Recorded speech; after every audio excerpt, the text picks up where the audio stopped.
শক্তি বৃদ্ধি করে রেমাল এখন প্রবল ঘূর্ণিঝড়ে পরিণত হয়েছে। ঘূর্ণিঝড়টি অতি প্রবল আকার ধারণ করতে পারে বলেই আশঙ্কা করা হচ্ছে। রবিবার বিকেলেই পূর্ণ শক্তিতে আছড়ে পড়া শুরু করবে বাংলাদেশের উপকূলীয় অঞ্চলে। ইতিমধ্যেই দেখানো হয়েছে 10 নম্বর মহাবিপদ সংকেত। বৃহস্পতিবার এই লঘুচাপটি শক্তিশালী হয়ে আরো সুস্পষ্ট হয়। পরের দিন রূপ নেয় নিম্নচাপে, সেই রাতেই গভীর নিম্নচাপে পরিণত হয়। এরপর শনিবার সন্ধ্যায় এই নিম্নচাপটি পরিণত হয় ঘূর্ণিঝড় রেমালে।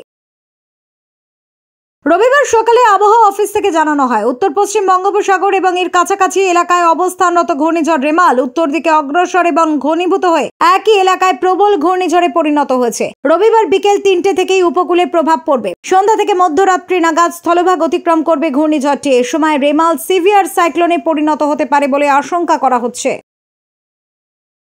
এক ব্রিফিংয়ে আবহাওয়াবিদ আজিজুর রহমান জানান, ঘূর্ণিঝড় রেমাল অতি প্রবল বেগে বাংলাদেশের উপকূলে আঘাত হানতে পারে। প্রায় 12 থেকে 14 ঘন্টার মতো প্রভাব থাকবে ঘূর্ণিঝড়ের। রেমাল সিভিয়ার সাইক্লোন স্টর্মে পরিণত হওয়ার সময় 110 থেকে 120 কিলোমিটার পর্যন্ত গতিবেগে ঝোড়ো বাতাস বয়ে যাবে। রেমালের গতিবেগ সম্পর্কে আবহাওয়া অফিস থেকে জানানো হয়, এটি অত্যন্ত ভয়াবহ হতে পারে। বাংলাদেশের আবহাওয়া জনিত সতর্ক সংকেতের মাপকাঠিতে এটাই সর্বোচ্চ সংকেত। 10 নম্বর মহাবিপদ সংকেত মানে হলো ঘূর্ণিঝড় উপকূল অতিক্রমকালে বন্দর ঝড়ের তীব্রতার কবলে পড়তে পারে। বন্দরের উপর দিয়ে বা পাশ দিয়ে ঝড় উপকূল অতিক্রম করবে। এরপরেই রয়েছে 11 নম্বর মহাবিপদ সংকেত। এর মানে হলো আবহাওয়ার বিপদ সংকেত প্রদানকারী কর্তৃপক্ষের সাথে সকল যোগাযোগ বিচ্ছিন্ন হয়ে পড়েছে। স্থানীয় আবহাওয়া কর্মকর্তা পরিস্থিতি দুর্যোগপূর্ণ বলে মনে করেন।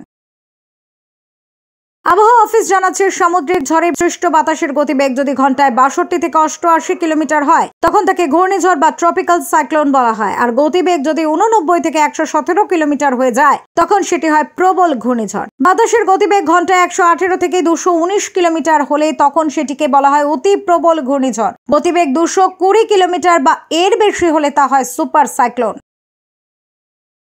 এদিকে ঘূর্ণিঝড় রেমালের প্রভাবে চট্টগ্রামের শাহ আমানত আন্তর্জাতিক বিমানবন্দরে ফ্লাইট ওঠানামা 8 ঘন্টার জন্য স্থগিত করে দিয়েছে কর্তৃপক্ষ। বিমানবন্দরের পরিচালক গ্রুপ ক্যাপ্টেন তসলিম আহমেদ বলেন, বৈরী আবহাওয়ার কারণে রবিবার দুপুর 12টা থেকে রাত্রি 8টা পর্যন্ত বিমানবন্দরে ফ্লাইট ওঠানামা বন্ধ থাকবে।